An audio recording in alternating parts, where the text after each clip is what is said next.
వేసవిలో ఎండలే కాదు, కొన్ని రకాల సమస్యలు సైతం మనల్ని భయపెట్టేస్తాయి. పైల్స్ అలాంటివే. మిగతా సీజన్లతో పోలిస్తే ఎండలు మండిపోయే వేసవిలో పైల్స్ బాధలు మరింతగా పెరుగుతుంటాయి. వేడి, ఉక్కపోతల మూలంగా ఒంట్లో నీరంతా ఇట్టే ఆవిరైపోతుంటుంది. ఒంట్లో నీటి శాతం తగ్గడంతో మలం మరింత గట్టిగా మారుతుంటుంది. ఇలాంటి పరిస్థితుల్లో మల విసర్జన అన్నది కష్టతరమై పైల్స్ నరకాన్ని చూపిస్తుంటాయి. వేసవిలో పైల్స్ బాధల నుంచి ఉపశమనం కోసం ఏం చేయాలో, ఎలాంటి జాగ్రత్తలు తీసుకోవాలో ఇప్పుడు తెలుసుకుందాం.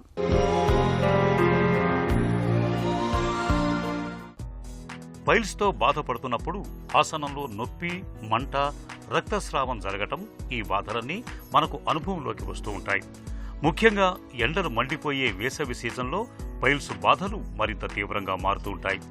వేసవిలో ఎండ తీవ్రత ఎక్కువ ఉండటం వలన శరీరంలో నీటి శాతం తగ్గిపోయి శరీరంలోని భాగాలు పొడిబారుతూ ఉంటాయి. దీంతో మల విసర్జన కష్టంగా మారుతుంది.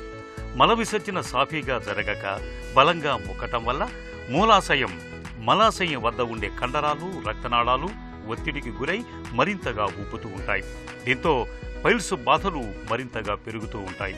పైల్స్ బాధలు తగ్గటానికి రోజువారీ ఆహార విహారాల్లో ప్రత్యేకమైన జాగ్రత్తలు తీసుకోవాలి. సాధ్యమైనంత ఎక్కువగా నీళ్లని తాగటాన్ని అలవాటు చేసుకోవాలి.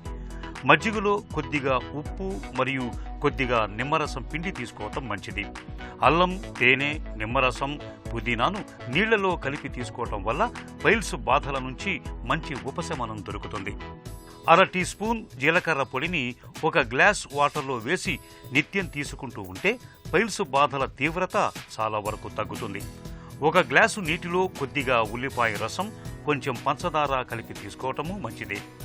తులసి ఆకులను నీటిలో నానబెట్టి తరచూ చప్పరిస్తూ ఉండటం వల్ల కూడా పైల్స్ బాధలు తగ్గుతాయి.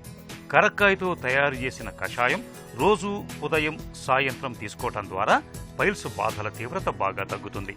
పైల్స్ బాధలు తగ్గటానికి వేడి నీటితో తరచూ కాపటం పెట్టడము మంచిదే.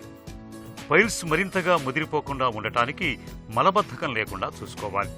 ఆహారంలో పీచు ఎక్కువగా తీసుకోవాలి.